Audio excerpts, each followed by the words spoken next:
Welcome to Sudheer Edutech YouTube channel. నేను మీ సుధీర్ సార్ని.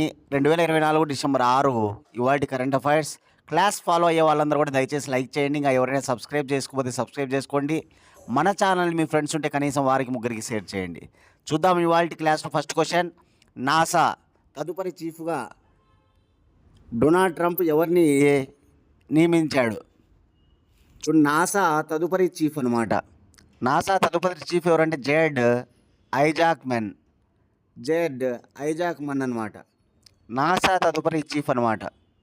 ఇతను షిఫ్ట్ 4 పేమెంట్స్ అనేటువంటి కంపెనీని 16వ ఏట, తన వయసులో 16వ ఏటని ప్రారంభించాడనమాట. అంతేకాదు, అంతరిక్షంలోకి ఇంతవరకు 2 సార్లు వెళ్ళినటువంటి వ్యోమగామి ఇతను. అంతరిక్షంలోకి 2 సార్లు వెళ్ళినటువంటి వ్యోమగామి అనమాట. కాబట్టి గుర్తుంచుకోవాలి. ఇప్పుడు డొనాల్డ్ ట్రంప్ చేత ఎవరు నియమించబడ్డారు నాసా చీఫ్గా అంటే కనుక, ఎందుకంటే అందరూ కూడా కొత్త కొత్త వారిని నియమించుకుంటూ ఉంటారు కదా.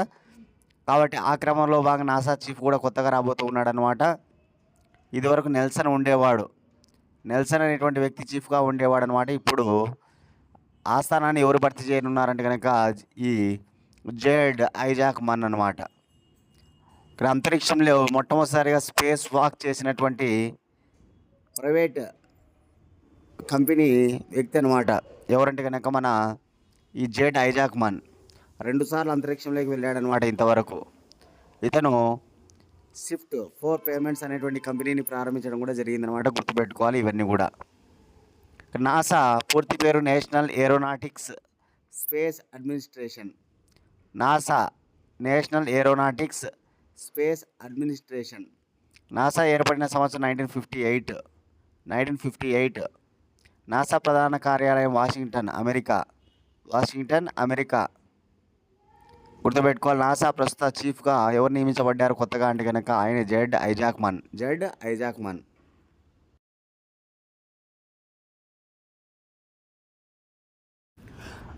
Second question. ప్రధాని మైకెల్ బార్నియర్ ఏ దేశ రాజకీయ సంక్షోభం కారణం వల్ల రాజీనామా చేశారు? ప్రధాని మైకెల్ బార్నియర్ ఏ దేశ రాజకీయ సంక్షోభం అంటే ఫ్రాన్స్లో జరిగినటువంటి రాజకీయ సంక్షోభం వల్ల ఆ దేశ ప్రధానమంత్రి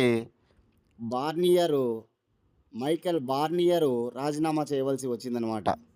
ప్రతిపక్షాలు ప్రవేశపెట్టిన అవిశ్వాస తీర్మానం నెగ్గడం వల్ల అక్కడ ఆయన ప్రధానమంత్రి పదవి నుంచి దిగిపోవాల్సి వస్తూ ఉందన్నమాట. ఆయన తన యొక్క రాజీనామాని అధ్యక్షుడైనటువంటి ఇమాన్యుయల్ మ్యాక్రాన్కు కూడా అందించడం జరిగిందనమాట. ఇక్కడ ప్రధానమంత్రి ఎన్నికలు వెంటనే జరిగే ఛాన్స్ లేదు, కానీ ఇప్పుడు ఇమాన్యుయల్ మ్యాక్రానే మరొక వ్యక్తిని ప్రధానమంత్రిగా నియమించడం జరుగుతుందన్నమాట. అక్కడ ఇంకా ఎవరు అనేది మనకు తెలియదు. ఇప్పటికైతే కనుక ఆయన రాజీనామా చేశాడు. ఎవరంటే కనుక ఆయనే మైకెల్ బార్నియర్ అన్నమాట. గుర్తుపెట్టుకోవాలి. ఇదివరకు ఫ్రాన్స్లో గాబ్రియాల్ ఉండేవాడు అనమాట. గాబ్రియాల్ను ఇమాన్యుయల్ మ్యాక్రాన్ నియమించాడు. మళ్ళీ ఇప్పుడు రెండవ వ్యక్తిని మైకెల్ బార్నియర్ని నియమించాడు. ఇప్పుడు మళ్ళీ మూడవసారి నియమించవలసి ఉంటుందన్నమాట. తర్వాత అతి దగ్గరలోనే ఎన్నికలు కూడా వస్తాయి. అప్పుడు ప్రధానమంత్రిని అక్కడ ఎన్నుకోవడం జరుగుతుందన్నమాట. ఇలా జరుగుతుంది అక్కడ రాజకీయ సంక్షోభాల వల్ల. ఫ్రాన్స్ అధ్యక్షుడు ఇమాన్యుయల్ మ్యాక్రాన్ అనమాట. ఫ్రాన్స్ అధ్యక్షుడు ఇమాన్యుయల్ మ్యాక్రాన్ యొక్క ప్రభుత్వానికి ఎటువంటి డోకా అయితే లేదు. అక్కడ తదుపరి ప్రధానమంత్రిని అతనే నియమించడం జరుగుతుందన్నమాట. తర్వాత ఎన్నికలు వచ్చినప్పుడు అప్పుడు అక్కడ రాజకీయం అనేటువంటిది ఎవరు అనేటువంటిది తెలుస్తుందన్నమాట. కాబట్టి గుర్తుపెట్టుకోవాలి. ఫ్రాన్స్ రాజధాని ప్యారిస్, ఫ్రాన్స్ భాష ఫ్రెంచ్, ఫ్రాన్స్ దేశ కరెన్సీ యూరో, ఫ్రాన్స్ దేశ ప్రెసిడెంట్ ఇమాన్యుయల్ మ్యాక్రాన్. ఫ్రాన్స్ ప్రధానమంత్రిగా ఉన్నటువంటి మైకెల్ బార్నియర్ రాజకీయ సంక్షోభం వల్ల ప్రధానమంత్రి పదవిని కోల్పోవడం జరిగింది.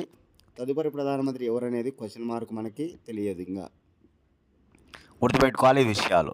కానీ నా నుంచి మీకు ఒక క్వశ్చన్ ఏంటంటే కనుక, ఇటీవల ఏ దేశంలో 16 సంవత్సరాలు లోపల ఉన్న వాళ్ళకు సోషల్ మీడియాను అక్కడ బ్యాన్ చేయడం జరిగింది?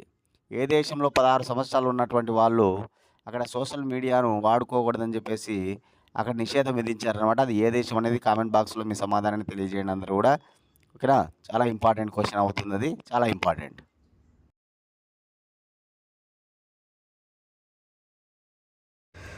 Third question. నిమోనియాకు భారత్ నుంచి తయారు చేయబడిన తొలి యాంటీబయాటిక్ ఏది?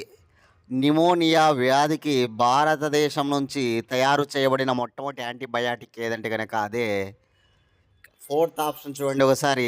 ఆన్సర్ నఫిట్రోమైసిన్. నఫిట్రోమైసిన్ అనేది ఒక యాంటీబయాటిక్ అనమాట. ఏ వ్యాధికి ఇది యాంటీబయాటిక్ అంటే కనుక నిమోనియా. నిమోనియా అనగా ఇది బ్యాక్టీరియా వలన సంభవించే వ్యాధి. బ్యాక్టీరియల్ డిసీజ్ అనమాట నిమోనియా. ఊపిరితిత్తుల సంబంధ వ్యాధి, లంగ్స్ రిలేటెడ్ డిసీజ్ అనమాట ఏది ఈ నిమోనియా. డిప్లోకాకస్ నిమోనియా అనే బ్యాక్టీరియా వల్ల వస్తుంది. డిప్లోకాకస్ నిమోనియా అనే బ్యాక్టీరియా వల్ల వస్తుందన్నమాట. అటువంటి ఈ నిమోనియాకు యాంటీబయాటిక్ను మన భారతదేశానికి సంబంధించినటువంటి మన భారత ప్రభుత్వానికి చేత నడపబడుతున్నటువంటి బిరాక్ అనేటువంటి ఒక సంస్థ తయారు చేయడం జరిగిందనమాట. BIRAC, BIRAC, biotechnology industry research assistance council. మళ్ళీ చెప్తున్న, బిరాక్ అంటే biotechnology industry research assistance council. ఈ బిరాక్ అనేటువంటి సంస్థనే ఈ యొక్క నఫ్రిటోమైసిన్ను తయారు చేయడం జరిగిందనమాట. గుర్తుపెట్టుకోవాలి. ఈరోజు బిరాక్ అనేటువంటి సంస్థ వార్తల్లో ఉంది. నిమోనియా వ్యాధి వార్తల్లో ఉంది. నఫ్రిటోమైసిన్ అనేటువంటి ఒక యాంటీబయాటిక్ కూడా మనకి వార్తల్లో ఉందన్నమాట. యాంటీబయాటిక్స్ అనగానే మనకు తెలుసు ఎందుకు ఉపయోగపడతాయి యాంటీబయాటిక్స్ అంటే కనుక ఔషధాలకు లొంగనటువంటి వ్యాధి కారకాలను నివారించడానికి యాంటీబయాటిక్స్ వాడతాం. ఔషధాలకు కూడా లొంగమన్నమాట. అటువంటి అప్పుడు మనం ఏం చేస్తామంటే యాంటీబయాటిక్స్ వాడడం జరుగుతుందన్నమాట. కాబట్టి గుర్తుపెట్టుకోవాలి. ప్రపంచంలోనే మొట్టమొదటి యాంటీబయాటిక్ ఏదని కనుక పెన్సిలిన్ అనమాట. ప్రపంచంలోనే మొట్టమొదటి యాంటీబయాటిక్ పెన్సిలిన్. పెన్సిలిన్ ఎవరు కనిపెట్టారంటే అలెగ్జాండర్ ఫ్లెమింగ్. అందుకే అలెగ్జాండర్ ఫ్లెమింగ్ను ఫాదర్ ఆఫ్ యాంటీబయాటిక్స్ అని పిలుస్తాం. ఫాదర్ ఆఫ్ యాంటీబయాటిక్స్ అని ఎవరిని పిలుస్తాం? అలెగ్జాండర్ ఫ్లెమింగ్ అనమాట. ఎందుకంటే మొట్టమొదటి యాంటీబయాటిక్ ఆయనే తయారు చేశాడు. మొట్టమొదటి యాంటీబయాటిక్ ఏదంటే పెన్సిలిన్ అనమాట. పెన్సిలిన్. ఇప్పుడు మనకి నిమోనియా వ్యాధికి యాంటీబయాటిక్ను భారతదేశం తయారు చేసింది మొదటిసారిగా. అదే నఫ్రిటోమైసిన్ అనమాట. తయారు చేసిన సంస్థ ఏదంటే కనుక బిరాక్. నా నుంచి మీకు క్వశ్చన్ ఏంటంటే కనుక ఇటీవల మహారాష్ట్ర ముఖ్యమంత్రిగా అదేవిధంగా మహారాష్ట్ర ఉప ముఖ్యమంత్రులుగా ప్రమాణ స్వీకారం చేశారు. ఆ రాష్ట్ర గవర్నర్ సిపి రాధాకృష్ణన్ వాళ్ళ చేత ప్రమాణ స్వీకారం చేయించాడు. ఇక్కడ మీరేం చేయాలి? మహారాష్ట్ర ముఖ్యమంత్రి ఎవరు? ఆ మహారాష్ట్ర ఇద్దరు ఉప ముఖ్యమంత్రులు ఎవరు? కామెంట్ బాక్స్లో మీ సమాధానాన్ని తెలియజేయండి, చూద్దాం. Question number 4. అత్యంత ఆకర్షణీయమైన నగరాల జాబితా 2024లో నిలిచిన భారతదేశ నగరం ఏది? చూడండి, భారతదేశ నగరం అని ఉండాలి. ఇక్కడ క్వశ్చన్లో రాష్ట్రం అని ఉంది, భారతదేశ నగరం అని పెట్టుకుని అందరూ కూడా. చాలా ఇంపార్టెంట్ క్వశ్చన్. ప్రపంచంలోనే అత్యంత ఆకర్షణీయమైనటువంటి నగరాల జాబితాను రిలీజ్ చేయడం జరిగిందనమాట. ఓకేనా? Euro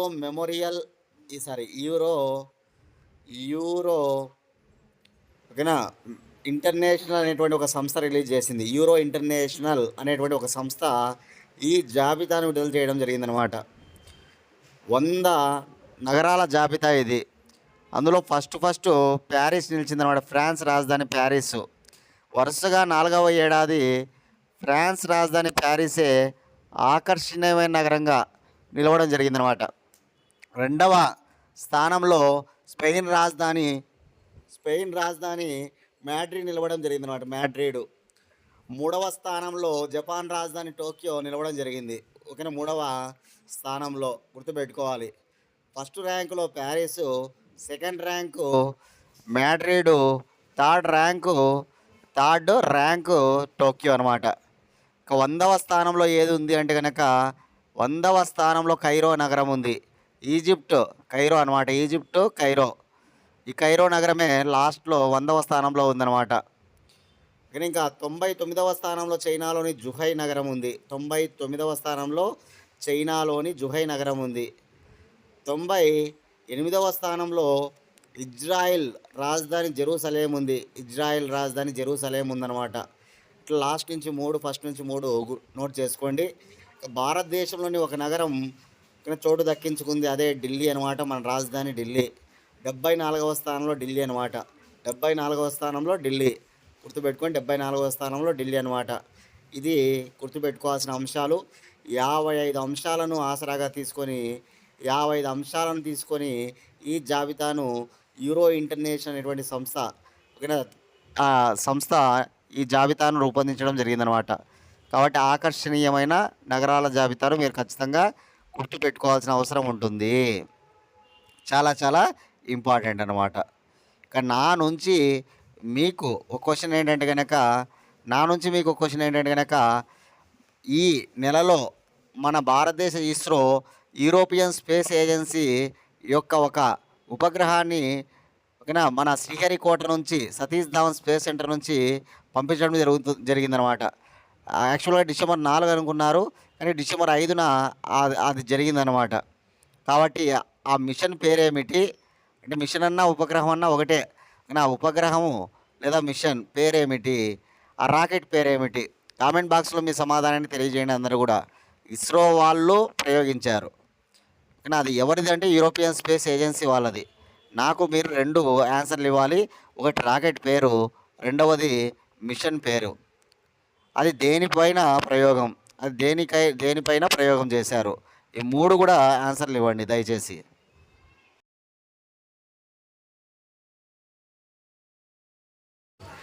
question number 5. Sheikh ముజబుర్ Rahman ఉన్న కరెన్సీ స్థానంలో కట్టడాలు ముద్రిస్తూ ఏ దేశం కొత్త నిర్ణయం తీసుకున్నది? చూడండి, అక్కడ మనం కరెన్సీని చూస్తున్నాం ఇమేజ్లో. అక్కడ ఉన్నటువంటి వ్యక్తి ఎవరంటే షేక్ ముజబుర్ రెహమాన్, బంగ్లాదేశ్ జాతిపిత షేక్ ముజబుర్ రెహమాన్ అనమాట. ఓకేనా, ఆయన యొక్క కుమార్తెనే షేక్ హసీనా. మనందరికీ తెలుసు, షేక్ ముజబుర్ రెహమాన్ యొక్క కుమార్తెనే షేక్ హసీనా. ఇప్పుడు ఆమె అక్కడ అల్లర్ల కారణం చేత అక్కడ ప్రధానమంత్రి అనేటువంటి హోదాలో లేదనమాట. కాబట్టి గుర్తుపెట్టుకోవాలి, ఓకేనా. ఈ బంగ్లాదేశ్లో ఇప్పుడు ఏం చేస్తున్నారంటే కనుక, ఇక్కడ షేక్ ముజబుర్ రెహమాన్ స్థానంలో అక్కడ కరెన్సీ నోట్ల పైన కట్టడాలను ముద్రిస్తూ ఉన్నారన్నమాట. బంగ్లాదేశ్ కరెన్సీ ఏదంటే టాకా. బంగ్లాదేశ్ రాజధాని ఢాకా. బంగ్లాదేశ్ కరెన్సీ టాకా. ఈ టాకా కరెన్సీ నోట్ల పైన ముజబుర్ రెహమాన్ యొక్క చిత్రాలు ఉండేవి అనమాట ఇదివరకు అంతా కూడా. ఇప్పుడు వాటి స్థానంలో కొత్తగా అక్కడ బ్రహ్మాండంగా ఉన్న కట్టడాలు ఉంటాయి కదా, వాటిని ముద్రిస్తూ ఉన్నారనే విషయాన్ని గుర్తుపెట్టుకోవాలి. ఆ దేశం తీసుకున్న నిర్ణయం అనమాట. బంగ్లాదేశ్ భాష బెంగాలీ, బంగ్లాదేశ్ కరెన్సీ టాకా, బంగ్లాదేశ్ రాజధాని ఢాకా, బంగ్లాదేశ్ ప్రెసిడెంట్ షిహాబుద్దీన్ బంగ్లాదేశ్ ప్రెసిడెంట్ అనమాట. ప్రజెంట్ బంగ్లాదేశ్ ప్రధానమంత్రిగా ఎవరు కొనసాగడం లేదనే విషయాన్ని మీరు గుర్తుపెట్టుకోవాలి. మన దేశంలో కూడా కరెన్సీ నోట్లపైన మనం బ్రహ్మాండంగా ఇప్పుడు కొత్త కరెన్సీ నోట్లు వచ్చాయి కదా మనకి. ఆ నోట్లపైన మనం చూస్తే కనుక 10 రూపాయల నోటు పైన మనం చూస్తే 10 రూపాయల నోటు పైన కోనార్క్ సన్ టెంపుల్ ఉంటుందన్నమాట. కోనార్క్ రథచక్రం, సన్ టెంపుల్, ఒరిస్సా. అదేవిధంగా 20 రూపాయల నోటు చూస్తే ఎల్లోరా కేవ్స్, మహారాష్ట్రలో ఉంటాయి ఎల్లోరా గుహలు, అవి ఉంటాయి 20 రూపాయల నోటు పైన. అదేవిధంగా 50 రూపాయల నోటు పైన హంపి కట్టడాలు ఉంటాయి అన్నమాట. హంపి అంటే కర్ణాటక, హంపి మాన్యుమెంట్స్ ఉంటాయి 50 రూపాయల నోటు పైన. ఇంకా 100 రూపాయల నోటు చూస్తే కనుక నువ్వు రాణికి వావ్ అనే బావి ఉంటుంది. గుజరాత్లో ఉన్న రాణికి వావ్ అనేటువంటి బావి ఉంటుంది అనమాట 100 రూపాయల నోటు పైన. అదేవిధంగా 200 రూపాయల నోటు తీసుకొని చూస్తే కనుక సాంచీ స్తూపం ఉంటుందన్నమాట. మధ్యప్రదేశ్లో ఉంటుంది సాంచీ స్తూపం. అది మనకి ఎక్కడ ఉంటుంది? 200 రూపాయల నోటు పైన ఉంటుందన్నమాట. 500 రూపాయల నోటు తీసుకుంటే కనుక దానిపైన రెడ్ ఫోర్ట్ ఉంటుంది, ఎర్రకోట ఉంటుందన్నమాట. ఢిల్లీలోని ఎర్రకోట. అదేవిధంగా 2000 రూపాయల నోటు ఏంటి వాడుకలో లేదు. 2000 రూపాయల నోటు పైన మంగళయాన్ అంగారకుడి పైన మనం పిఎస్ఎల్వి C-25 అనే రాకెట్ ద్వారా 2013లో మనం 2013లో నవంబర్ 5వ తారీఖున అంగారకుడి పైన ప్రయోగం చేపట్టామన్నమాట. అంగారకుడి పైకి దాని పేరే మామ్ మిషన్ అనమాట. మామ్ అంటే మార్స్ ఆర్బిటాల్ మిషన్ అనమాట. మార్స్ అంటే అంగారకుడు. మార్స్ ఆర్బిటాల్ మిషన్ మామ్ ప్రయోగం ఎప్పుడు 2013 నవంబర్ 5న శ్రీహరికోటలో సతీష్ ధావన్ స్పేస్ సెంటర్ నుంచి పిఎస్ఎల్విసి 25 అనే రాకెట్ ద్వారా ప్రయోగం చేపట్టామన్నమాట. ఇట్లా ఇవన్నీ కాస్త ఫ్లాష్ బ్యాక్ అనమాట, చాలా పాతవి అనమాట, కానీ ఇంపార్టెంట్ విషయాలు అనమాట, గుర్తుపెట్టుకోవాలి. ఓకేనా. అట్లా ఇప్పుడు బంగ్లాదేశ్ ఇట్లా చేసింది. కరెన్సీ నోట్లపైన ముజబుర్ రెహమాన్ యొక్క స్థానంలో అక్కడ కట్టడాలను ముద్రిస్తూ ఉందన్నమాట. Question number 6. 2024-2025 ఏడాదికి గాను రైల్వే విద్యుదీకరణపై కేటాయించిన బడ్జెట్ ఎంత? 2024-2025 ఏడాదికి గాను రైల్వే విద్యుదీకరణకి కేటాయించిన బడ్జెట్ ఎంత అంటే కనుక ఆన్సర్ 23,745 కోట్లు. 23,745 కోట్లు అనమాట. చూడండి, విద్యుదీకరణ రైల్వేల పరంగా నానాటికి పెరుగుతూ ఉందన్నమాట. డీజిల్ వ్యయం ఎక్కువ కాబట్టి దానిపైన ఆ భారాన్ని తగ్గించుకుంటూ విద్యుదీకరణను పెంచుకుంటూ ఉంది రైల్వే వ్యవస్థ. కాబట్టి గుర్తుపెట్టుకోవాలి. ఈరోజు రైల్వేలకు సంబంధించి కొన్ని న్యూస్ పేపర్లో మనకు డేటా కనిపించిందనమాట. రోజువారీ ప్రయాణికులు 1.9 కోట్ల అంట రైల్వేలో, మన భారతీయ రైల్వేలో ప్రతిరోజు కూడా 1.9 కోట్ల మంది ప్రయాణిస్తున్నారంట. అదేవిధంగా మహిళా సిబ్బంది 99,807 మంది ఉన్నారనమాట. మహిళా సిబ్బంది 99,807 మంది ఉన్నారనమాట. ఇందులో మహిళా లోకో పైలట్లు 2037 మంది అనమాట. లోకో పైలట్స్ అంటే రైళ్లను నడిపేటువంటి మహిళలు 2037 మంది ఉన్నారనమాట. ఇకపోతే మనకి పోయిన ఏడాది 2023-2024 బడ్జెట్లో 20,892 కోట్లు ఖర్చు చేయడం జరిగిందనమాట. రైల్వేలకి విద్యుదీకరణ రైల్వేలకి 20,892 కోట్లు ఖర్చు చేశారనమాట. అది ఈ ఏడాది బడ్జెట్లో దాన్ని పెంచడం జరిగిందనమాట. 23,745 కోట్లు. ఇదే మనం చెప్పింది ఇప్పుడు గుర్తుపెట్టుకోవాలి. 23,745 కోట్లు ఈ ఏడాది బడ్జెట్. 2024-2025 బడ్జెట్లో విద్యుదీకరణ రైల్వేల కోసం కేటాయించిన బడ్జెట్ ఎంత అంటే కనుక 23,745 కోట్లు అనమాట. ఆ విషయాన్ని గుర్తుపెట్టుకోవాలి. డీజిల్ విషయానికి వస్తే కనుక డీజిల్ రైల్వేలకు సంబంధించి పోయిన ఏడాది బడ్జెట్లో ఎంత ఖర్చు చేశారంటే 14,156 కోట్లు ఖర్చు చేశారు. దాన్ని ఈ ఏడాది బడ్జెట్లో తగ్గించడం జరిగిందనమాట 10,677 కోట్లకు. పోయిన ఏడాది 14,156 కోట్లు అనమాట. అదే ఈ ఏడాది ఎంత బడ్జెట్లో కేటాయించారంటే కనుక 10,677 కోట్లు కేటాయించడం జరిగింది. అంటే తగ్గిందనమాట పోయిన ఏడాదితో పోల్చినప్పుడు. ఈ ఏడాది డీజిల్ రైల్వేలకు సంబంధించి ఆ బడ్జెట్ తగ్గిందనే విషయాన్ని మనం ఇక్కడ గ్రహించాలి. విద్యుదీకరణ రైల్వేలు పెరిగాయి ఈ బడ్జెట్లో. ఓకేనా. అదే డీజిల్ రైల్వేలకు సంబంధించి బడ్జెట్లో తగ్గిందనే విషయం ఇక్కడ వెల్లడిస్తూ ఉన్నారనమాట. మహిళా లోకో పైలట్లు 2037 మంది ఉన్నారంట. ఆ విషయం కూడా మనం చెప్పడం జరిగింది ఆల్రెడీ. కాబట్టి గుర్తుంచుకోవాలి. ఈ డేటా అంతా కూడా చాలా ఇంపార్టెంట్గా రైల్వేలకు సంబంధించిన సమాచారంలో అందరూ కూడా. ఓకేనా. Right. Question number 7.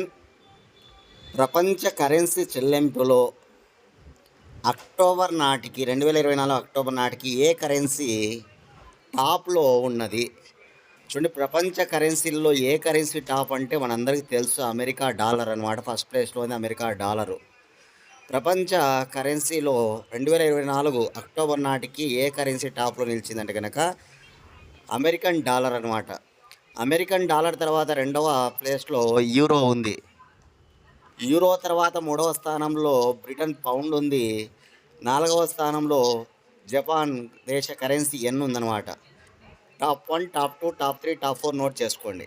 America dollar top 1, okay. Euro వచ్చేసి టాప్ 2, 3 వచ్చేసి మనకి బ్రిటన్ దేశ కరెన్సీ పౌండు, టాప్ 4 వచ్చేసి ఓకేనా జపాన్ దేశ కరెన్సీ ఎన్ అనమాట. చూడండి, మనకి ఈ కరెన్సీ చెల్లింపులలో ఈ ప్లేస్ అనమాట. కరెన్సీ చెల్లింపుల విషయానికి వస్తే అమెరికా డాలర్దే టాప్ అనమాట. ప్రపంచ జీడిపిలో బ్రిక్స్ దేశాల వాటా 27% అని మనందరికీ తెలుసు.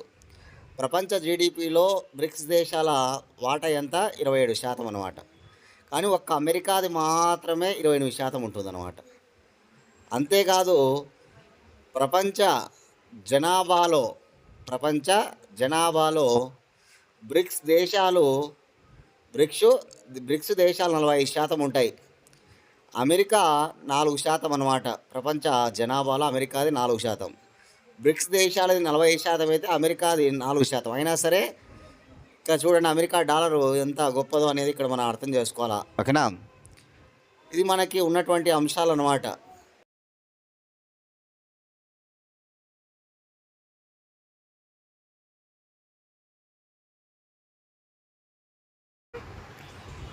Question number 8, farmer of India పురస్కారం 2024 అందుకున్నది ఎవరు?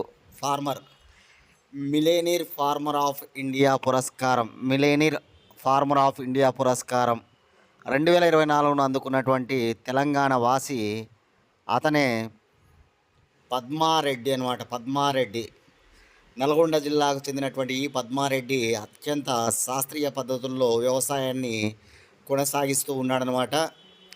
కేవలం సంవత్సరానికి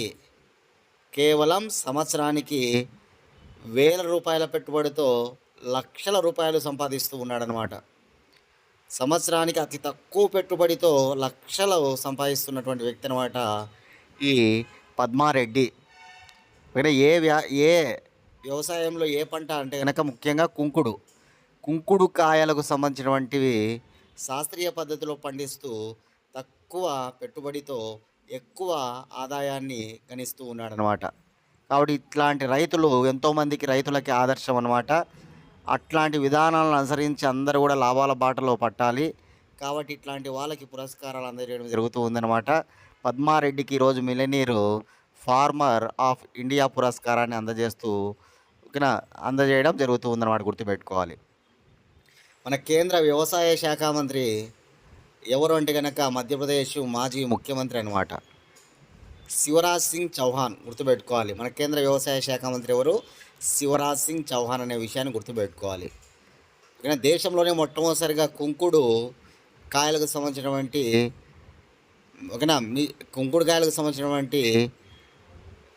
సంస్థను కూడా ఇతను ప్రారంభించాడంట. దేశంలోనే మొట్టమొదటిసారి కుంకుడుకాయలకు సంబంధించి గుర్తుపెట్టుకోవాలి, ఇతను ప్రారంభించడం జరిగిందనమాట. ఆ విషయాన్ని కూడా ఈరోజు న్యూస్ పేపర్లో మనం చూస్తున్నాం. చాలా చాలా ఇంపార్టెంట్గా గుర్తుపెట్టుకోవాలి.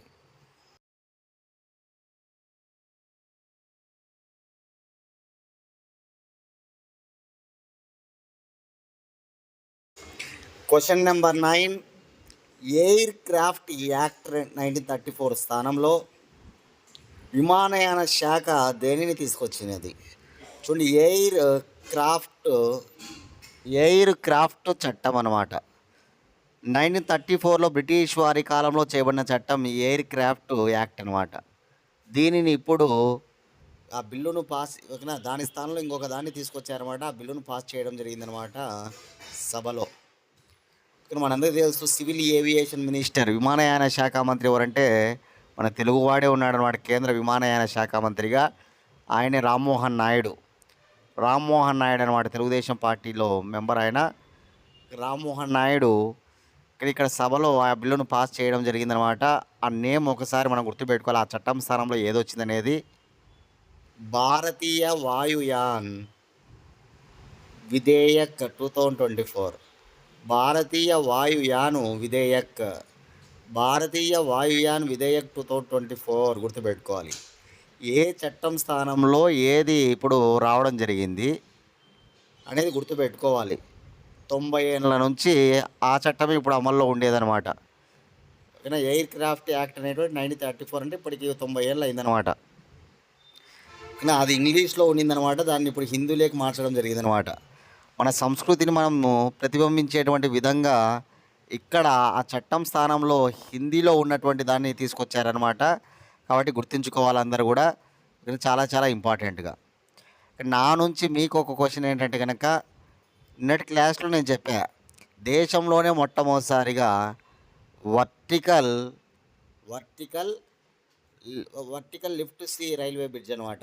Vertical lift sea railway bridge, సముద్ర రైల్వే బ్రిడ్జ్ అనమాట. ఇది ఎక్కడ ఆ బ్రిడ్జిని నిర్మిస్తున్నారు? దేశంలోనే మొట్టమొదటిసారిగా ఉన్నటువంటి బ్రిడ్జ్ అనమాట. ఎక్కడ నిర్మిస్తున్నారు? ఏ రెండు దీవులను కలుపుతూ నిర్మిస్తున్నారు అనేది కామెంట్ బాక్స్లో మీ సమాధానాన్ని తెలియజేయండి. అందరూ కూడా చూద్దాం. Last question, FIDE world chess championship 2024ను ఏ దేశంలో నిర్వహిస్తున్నారు?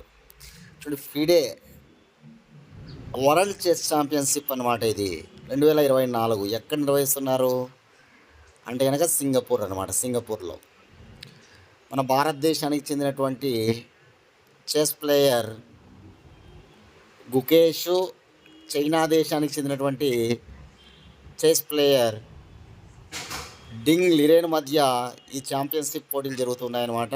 విన్నర్ ఎవరనేది మనం వేచి చూడాల్సినటువంటి అవసరం ఉంది. డింగ్ లిరెన్ చైనా, గుకేష్ ఇండియన్. గుర్తుపెట్టుకోవాలి విన్నర్ ఎవరనేది చూద్దాం. ఆ రోజు దీనికి సంబంధించిన పూర్తి డీటెయిల్స్ అంటే ఇంతవరకు ఆ టైటిల్స్ ఎవరెవరు కొట్టారు, ఏం కదా ఆ టైటిల్స్ అట్లా ఇన్ని కూడా మొత్తం కూడా విన్నరు రన్నర్ తెలుసుకున్నప్పుడు మనం ఆ రోజు డీటెయిల్స్ నీట్గా అందిద్దాం. ఇప్పుడైతే ఎక్కడ జరుగుతుంది అనేది ఇంపార్టెంట్. సింగపూర్లో జరిగిందనమాట ఈ ఏడాది వరల్డ్ చెస్ ఛాంపియన్షిప్ 2024 అనమాట. గుర్తుపెట్టుకోవాలి, ఓకేనా. చాలా చాలా ఇంపార్టెంట్. అంతరిక్షంలో ఆడినటువంటి మొట్టమొదటి క్రీడ ఏదంటే కనుక చెస్సే. చెస్సును మొట్టమొదటిసారిగా కనిపెట్టిన వాళ్ళు మన భారతీయులు అనమాట. చదరంగం అంటాం మనం. చదరంగంను ఇంట్రడ్యూస్ చేసింది అంటే సింధు లోయ ప్రజలు అనమాట, మన భారతీయులే. గుర్తుపెట్టుకోవాలి. రష్యా దేశ జాతీయ క్రీడ ఏదంటే చెస్ అనమాట. రష్యా దేశ జాతీయ క్రీడ ఏదంటే కనుక చెస్ అన్నమాట, ఓకేనా. రైట్, ఇవి ఇవాల్టి కరెంట్ అఫైర్స్. ప్రతి ఒక్కరు కూడా క్లాస్ ఫాలో అయిన వాళ్ళందరూ కూడా లైక్ చేయండి. ఇంకా ఎవరైనా సబ్స్క్రైబ్ చేసుకోకపోతే సబ్స్క్రైబ్ చేసుకోండి. మన ఛానల్ మీ ఫ్రెండ్స్ ఉంటే వారికి కూడా షేర్ చేయండి. ప్లీజ్ అందరూ లైక్ చేయండి.